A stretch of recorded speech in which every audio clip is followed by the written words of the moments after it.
What would a Lutheran service look like without the insularity? It would look like people who don't think that the organ is the worship service. That's what it would look like. It would look at people who think the words are the worship service. It would look like people who, when they don't know the song, don't just give up and don't try to hum, but just start reading the words with a vigorous passion to find out why on earth the pastor picked it, because he never picked it for the song, for the music. He always picked it for the words.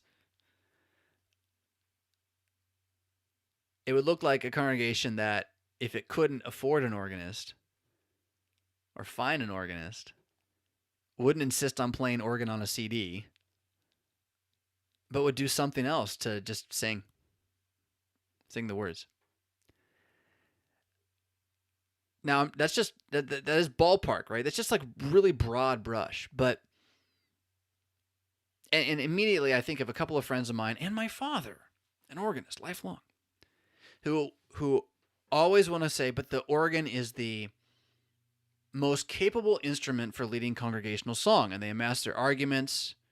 And they also talk about how, like in the history of music and the ability to create basically power at the fingertips of one musician, there's nothing like an organ. Fine. Like, that's not what I'm talking about. Do we have to have the absolute what? Best? That's the wrong word here.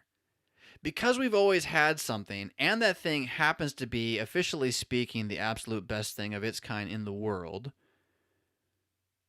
but we can't use it any more efficiently or well, so that's not really the best at all, it's the worst. Can we imagine doing something that would be good?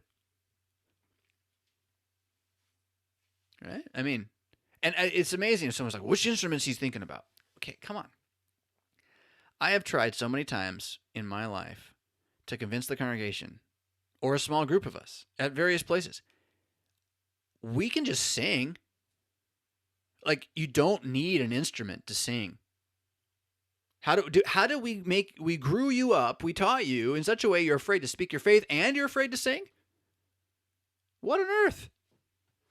You know how beautiful it is to hear 5 men just singing? It's amazing. Add some women and some harmony, it's even more amazing. So what would it look like? It's not that you wouldn't have the organ or you would have the organ, right? If you're on that tact, you're not listening. So you wouldn't have to do one or the other. But you would have to have the words. You would have to have the words. You would never get rid of a hymn just because the tune sucked. You'd either write another tune, or you'd learn the tune and learn how to sing it well somehow, some way, or you'd have it read as poetry from time to time. But you would never just go grab some schlocky pop garbage set of words because the tune was better.